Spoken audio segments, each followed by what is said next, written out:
જય શ્રી કૃષ્ણ.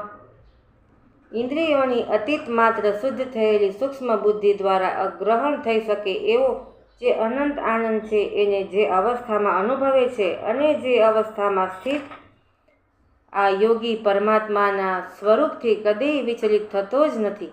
પરમાત્માની પ્રાપ્તરૂપી જે લાભને પામીને એનાથી વધુ બીજા કશા લાભને નથી માનતો અને પરમાત્મા પ્રાપ્તિ સ્વરૂપ જે અવસ્થામાં રહેલો યોગી ઘણા ભારે દુઃખથી પણ વિચલિત નથી થતો. જન્મ મરણના દુઃખરૂપ સંસાર સાથેના સંયોગથી જે રહિત છે તથા જેનું નામ યોગ છે એને જાણવું જોઈએ. એ યોગ નહીં કંટાળેલા અર્થાત ધૈર્યશીલ અને ઉત્સાહી ચિત્તથી નિશ્ચયપૂર્વક કરવું જોઈએ. સંકલ્પથી ઉત્પન્ન થતી સઘળી કામનાઓને સમૂળી ત્યજીને તેમજ મન વડે ઇન્દ્રિયોના સમુદાયને બધી બાજુથી સમ્યક રીતે રોકીને ક્રમે ક્રમે અભ્યાસ કરતો ઉપરીતને પામે તથા ધૈર્યશીલ બુદ્ધિ દ્વારા મનને પરમાત્મામાં સ્થિત કરીને પરમાત્મા સિવાય બીજા કશાનું ચિંતન ન કરે.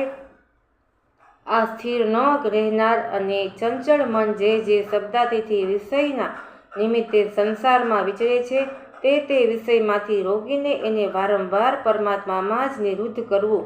કેમ કે જેનું મન સમ્યક રીતે શાંત છે, જે નિષ્પાપ છે અને જેનો રજોગુણ શાંત થઈ ચૂક્યો છે એવા સચ્ચિદાનંદ ધન બ્રહ્મની સાથે એકાત્માને પામેલા આ યોગીને ઉત્તમ આનંદ પ્રાપ્ત થાય છે.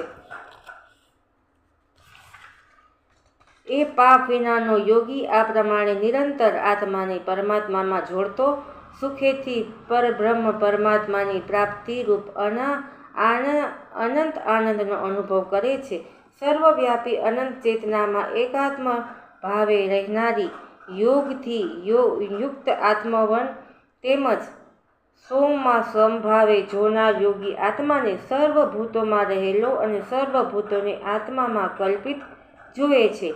જે માણસ સઘળા ભૂતોમાં સહુના આત્મારૂપ મુજ વાસુદેવને જ વ્યાપેલ જુએ છે અને સઘળા ભૂતોને મુજ વાસુદેવને અંતર્ગત જુએ છે એને માટે હું અદ્રશ્ય નથી હોતો અને એ મારે માટે અદ્રશ્ય નથી હોતો. જે માણસ એકાત્મ ભાવમાં સ્થિર થઈને સર્વભૂતોમાં આત્મારૂપે રહેલા મુજ સચ્ચિદાનંદ ધન વાસુદેવને ભજે છે એ યોગી સ્વરૂપ રીતે વર્તવા છતાં મારામાં જ વર્તે છે. હે અર્જુન, જે યોગી પોતાની જેમ સઘળા ભૂતોમાં સમ જુએ છે તેમજ સુખ અથવા દુઃખને બધામાં સમ જુએ છે એ યોગી પરમ શ્રેષ્ઠને મનાયો છે.